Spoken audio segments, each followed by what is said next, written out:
السلام علیکم ورحمۃ اللہ تعالی وبرکاتہ۔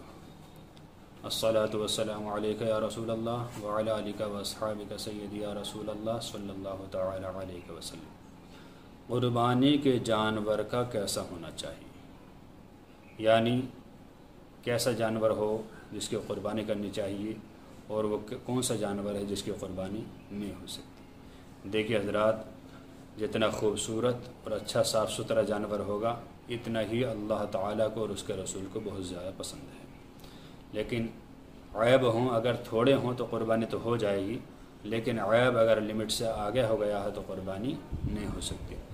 مثال کے طور پر فقہاء احناف نے اس کی یہ شرط رکھی ہے کہ کسی بھی جانور میں عیب ہو تو وہ 25% تک ہو تو قربانی ہو سکتی ہے، اس سے آگے نکل جائے گا تو قربانی نہیں ہوگی۔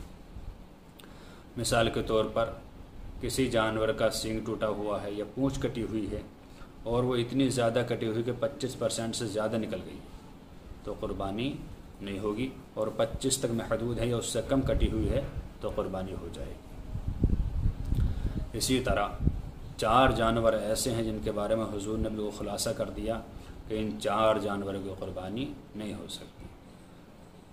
اندھا جس کی دونوں آنکھیں بیکار ہوں، کانا جس کی ایک آنکھ بیکار ہو اور ایک ٹھیک ہو، اسی طرح لنگڑا جو اتنا لنگڑاتا ہو کہ چل کر قربان گاہ تک نہ جا سکے، یا اتنا بیمار کہ جس کی بیماری بالکل ظاہر ہو، ہڈیوں میں گوشت پوشت نہ رہا ہو، دیکھنے سے ہی معلوم ہوتا ہو کہ یہ بہت کمزور ہے۔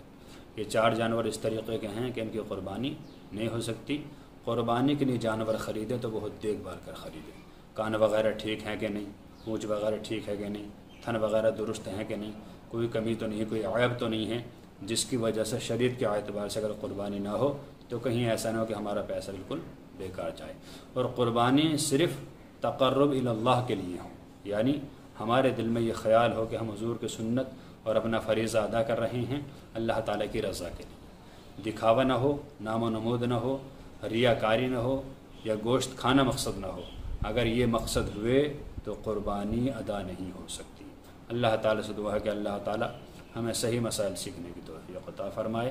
السلام علیکم ورحمۃ اللہ تعالیٰ وبرکاتہ۔